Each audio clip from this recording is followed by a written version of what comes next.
今、三宮橋のところに来ております。台風15号の影響で真岡市においても大雨洪水警報が出ておりますので、消防団に要請がしておりますので、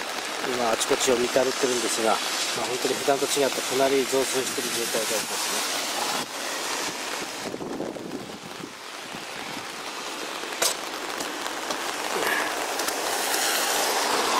ちょっと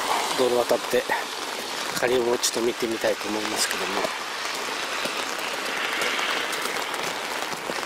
もう遊歩道のところまでもう水がもう来ておりますのでね、ちょっとね、かなり増水したなという感じがしております。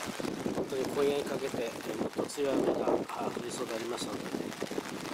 この台風15号の影響、本当にあまり出ないことを願うばかりです。